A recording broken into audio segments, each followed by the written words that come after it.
안녕하십니까. 11월 17일 금요일 말씀 묵상 함께 시작하겠습니다.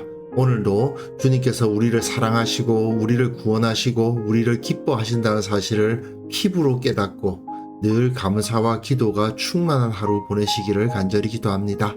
오늘 본문은 히브리서 10장 1절에서부터 18절까지 말씀이고요. 사실은 어조 자체는, 주제 자체는 어제 본문과 큰 차이는 없습니다.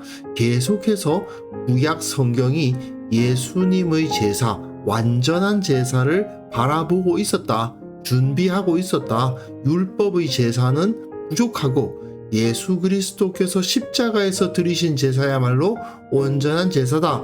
그걸 이제 강조하고 있는 본문인데, 오늘 본문에 조금 제가 덧붙여서 제가 목회를 해 나가다 보니까 이 예수님의 십자가의 용서함에 대해서 좀 오해하시는 분들이 있으시더라고요. 그래서 좀 그 오해를 좀 깨뜨리는 시간도 좀 가졌으면 좋겠다 싶은 생각이 있습니다. 그럼 먼저 말씀 보시고 계속해서 묵상 이어나가도록 하겠습니다.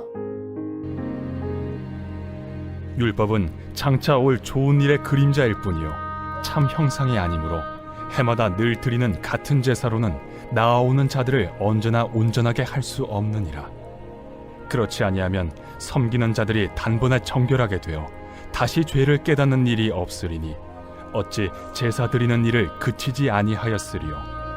그러나 이 제사들에는 해마다 죄를 기억하게 하는 것이 있나니 이는 황소와 염소의 피가 능히 죄를 없이 하지 못함이라.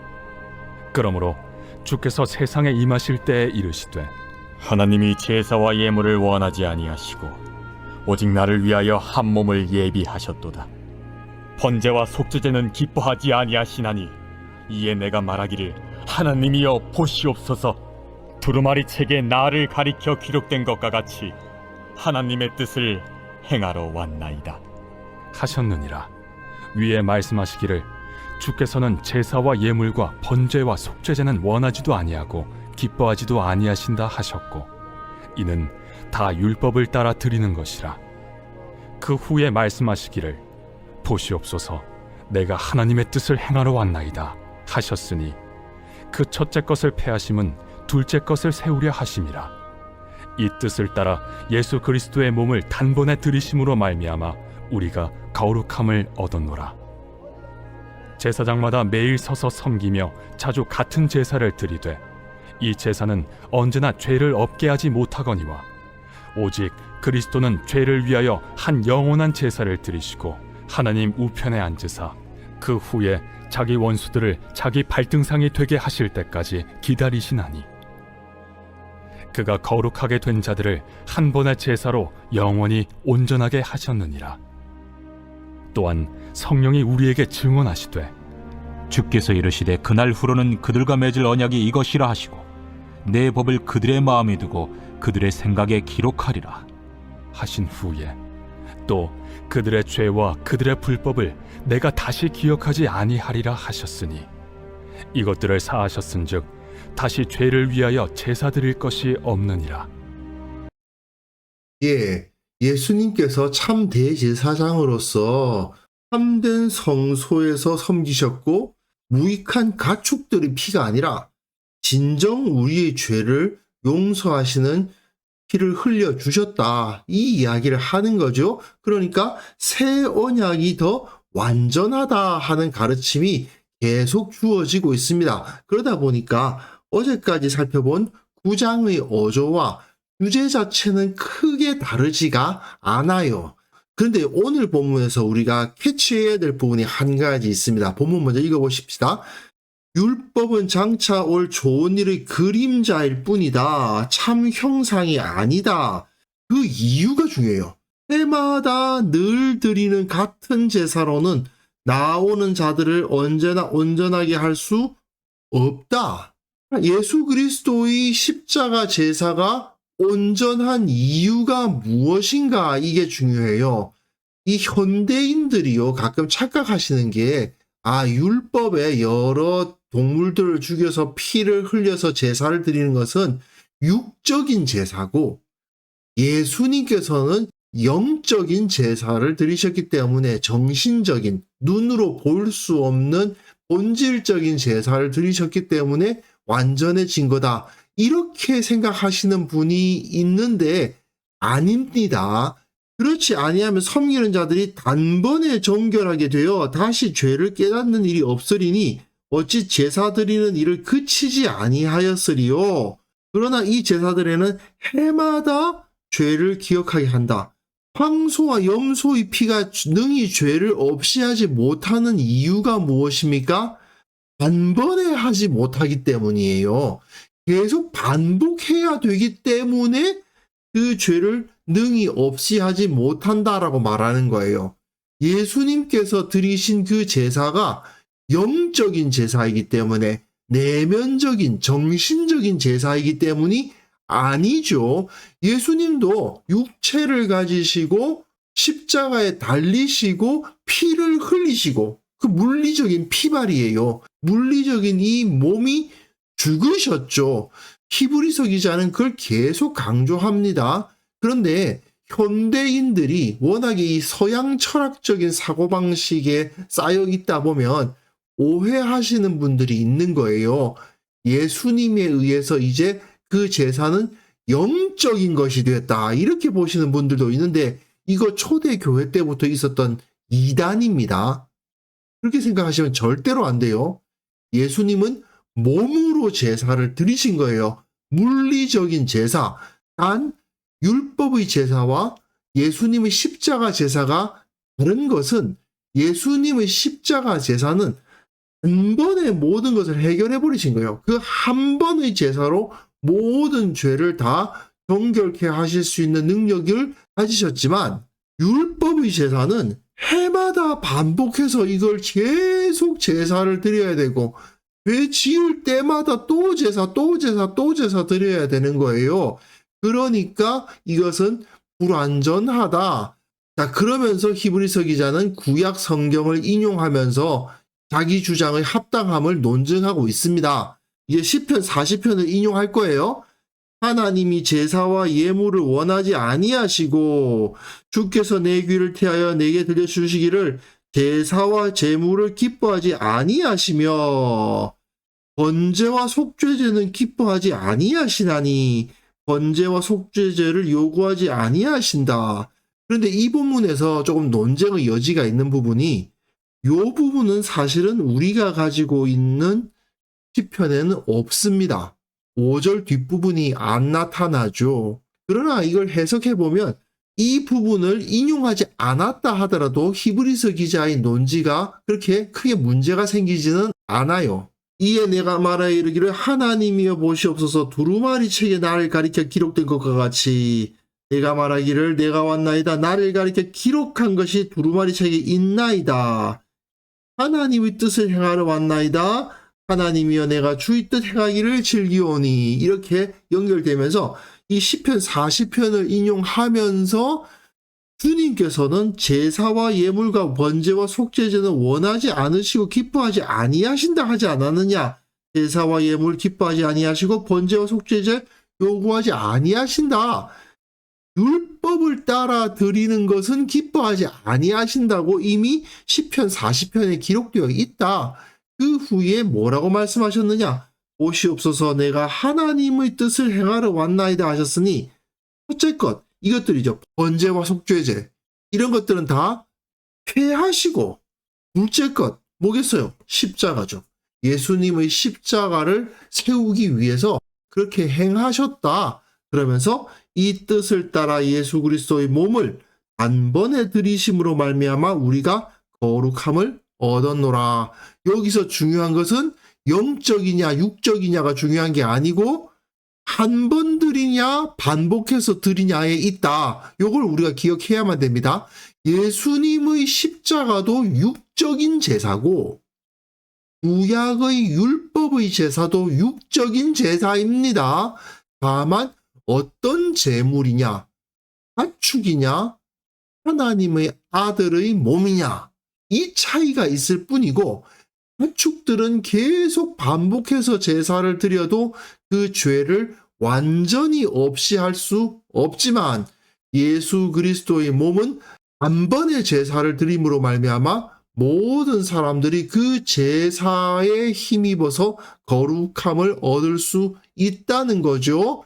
그래서 제사장마다 매일 서서 섬기고 자주 같은 제사 드리되 이 제사는 언제나 죄를 없게 하지 못한다. 반복적으로 이야기하는 부분이에요. 그리스도는 죄를 위하여 하나의 영원한 제사를 드리시고 하나님 우편에 앉으사 그 후에 자기 원수들을 자기 발등상이 되게 하실 때까지 기다리신다. 시편 110편의 내용이죠. 내가 내 원수들로 내 발판이 되게 하기까지 너는 내 오른쪽에 앉아 있으라 하셨다 하는 내용을 다시 인용하면서 예수님께서는 거룩하게 된 자들, 우리들을 위해서 한 번의 제사로 영원히 온전하게 하셨다.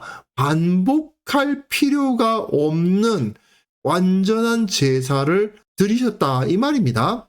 그리고 또한 성령이 우리의 증언하시되 또 말씀을 제시하는 거예요. 예레미야 31장입니다. 그날 후로는 우리가 그들 맺을 언약이 이것이라 하시고 내 법을 그들의 마음에 두고 그들의 생각에 기록하리라. 그날 후에 내가 이스라엘 집과 맺을 언약 이러하니 내가 내 법을 그들의 속에 두며 그들의 마음에 기록한다. 또 그들의 죄와 그들의 불법을 내가 다시 기억하지 아니하리라. 내가 그들의 악행을 사하고 다시는 그 죄를 기억하지 아니하리라. 이 말씀을 인용하면서 이제 다 사하셨다. 다시 죄를 위하여서는 제사를 드리지 않아도 된다. 이렇게 설명을 하고 있습니다. 반복적으로 제사를 계속 드려야 할 필요가 없다는 것이죠. 오늘 본문이 18절로 꽤 깁니다만은 그러나 주제는 하나밖에 없죠. 수백 년간 반복적으로 드려져 온 그 제사를 예수님의 십자가가 완성하셨기 때문에 더 이상 그 제사를 드릴 필요가 없다. 그 전에 있었던 모든 가축으로 드리는 제사들은 완전히 죄를 없이 하지 못하였기 때문에 계속 그렇게 반복해서 드렸어야만 되는 거고 예수님의 십자가는 한 번의 완벽한 제사이기 때문에 한 번 드리는 것으로 끝난다. 이렇게 설명을 한 겁니다. 문제는 이걸 오해하시는 분들이 있어요. 왜냐하면 우리가 죄를 지으면 예수님의 십자가 공로로 용서함을 얻습니다. 다 아시는 이야기죠. 근데 이건 그냥 하나님께 잘못했습니다 하고 말만 하면 용서를 받는 시대가 열렸다. 이렇게 생각하면 문제가 있습니다. 왜냐? 예수님이 십자가에서 우리의 죗값을 치르셨다라는 것이 어떤 의미를 가지고 있는지 잘 깨닫지를 못해요. 우리의 회개는 과거의 가축으로 드렸던 제사와 동일 선상에 놓여 있는 겁니다. 예수님이 과거와 현재와 미래의 모든 죄에 대한 대가를 치르신 것은 맞습니다. 그러나 그렇다고 해서 내가 죄를 지을 때마다 하나님에 의해서 그 죗값이 전부 자동 이체되는 거냐? 아니라는 거죠. 회개하지 않으면 온전히 그 예수님의 십자가 앞에 서서 나의 죄를 토설치 않으면 우리의 죄가 용서함을 받을 수 있는 게 아닙니다. 구약시대에는 죄를 지으면 아무 죄도 없는 어린 양 한 마리 끌고 가가지고 자기 손으로 그 칼을 목에 꽂아가지고 피를 흘리고 그 피를 내 몸에 뿌려서 내가 죽었다고 선언해야 되거든요. 그 양 한 마리를 자기가 칼을 손에 들고 찔러 죽이는 거 그렇게 유쾌한 경험은 아닐 것입니다. 우리는 지금은 그럴 필요가 없지요. 하지만 지금도 우리가 죄를 지으면 아무 죄도 없으신 예수님이 십자가에 매달려서 고통스럽게 부르짖으시는 그 자리에 서야 되는 겁니다. 그것이 2000년 전에 있었던 일이긴 해요. 그러나 실제로 그 사건은 일어난 사건이었고요. 지금 나를 위해 행해진 일입니다. 물론 십자가 전에는 100번의 죄를 지으면 100마리의 소나 양이나 염소를 죽여야 됐죠. 이제는 그럴 필요가 없습니다. 그 한 번의 십자가 제사를 통해서 용서함을 받게 된 것은 사실입니다. 그러나 이는 우리가 100번의 죄를 지으면 100번 십자가의 공로를 의지해야 된다는 말입니다. 그분이 내 죄 때문에 지불하신 대가를 기억해야 된다는 말입니다. 예수님이 그 몸으로 우리를 구원하셨다. 우리의 죄에 대한 대가를 그 피로 지불하셨다. 이 사실을 우리는 절대로 잊어서는 안 됩니다. 예수님이 과거의 제사를 다 완성하셨다고 해서 우리의 영적인 생활 가운데 제사가 드려지지 않는 게 아닙니다. 예수님께서 십자가에서 죽으셨던 그 피가 나에게 임하는 거죠. 그 찢으신 살이 나에게 임하는 겁니다. 그래서 우리가 예배 드릴 때 빵과 포도주를 사용해서 성찬을 하고 주님의 살과 피를 기념해야 되는 거예요. 그리고 예배 때마다 반복해서 우리 죄를 고백하고 용서를 구하잖아요. 그게 다 이유가 있는 겁니다. 우리는 죄를 지었을 때 그때마다 십자가 앞에 나아가야 되는 거예요. 예수님의 십자가. 아무 죄 없으심에도 불구하고 하나님 앞에 엘리 엘리 라마 사박다니 외치셨던 그 십자가 앞에 나아가서 용서함을 받는 겁니다. 2000년 전에 드려진 그 제사가 너무나도 완벽하기 때문에 다시 제사를 드릴 필요는 없지만, 그렇다고 해서 우리가 주님께서 나의 죄를 위하여 지불하신 그 대가가 얼마나 크고 무겁고 도무지 갚을 수 없는 은혜라는 것을 잊어서는 안 된다는 거, 이건 꼭 우리가 기억할 수 있었으면 좋겠습니다. 그래서 이 시간 함께 기도하실 때에는요, 십자가 은혜에 바로 깨닫게 하옵소서, 복음에 대한 바른 인식을 갖게 하옵소서, 예수님의 십자가 앞에 서게 하시고 예수님의 십자가의 은혜에 늘 감사하게 하시고 주님의 영광을 늘 찬양하며 살아가는 자들 되게 하여 주옵소서. 함께 기도하는 시간 가졌으면 합니다.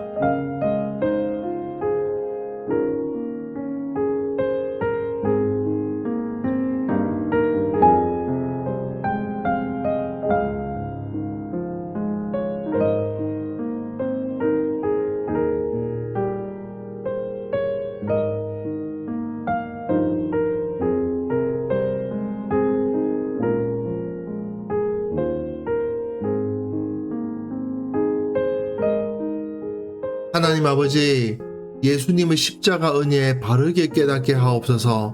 늘 주님의 은혜에 감사하며 기뻐하며 주님을 찬양하는 삶을 살아가게 하옵소서.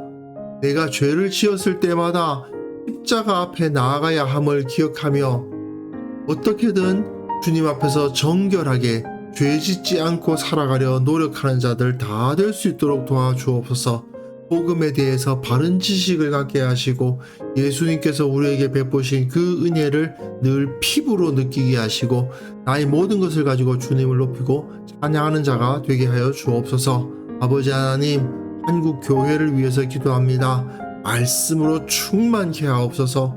말씀에 순종하는 자들이 세워지게 하옵소서. 말씀으로 이 세상을 변화시키고 교회를 거룩하게 하는 그러한 역사가 일어날 수 있도록 도와주옵소서. 오늘 하루 우리가 살아갈 때에도 주님께서 베풀어 주시는 그 은혜를 늘 기억하며 주님의 권능을 가지고 세상을 이기는 자들 다 되게 하여 주옵소서. 어려운 일 당한 자 있습니까? 만사 형통케 되는 주님의 섭리를 경험하게 하시고 주님께서 나와 함께 하시는구나 하는 것을 온전히 느끼며 살아가는 하루가 되게 하여 주옵소서. 감사드리옵고 예수님의 이름으로 기도합니다. 아멘.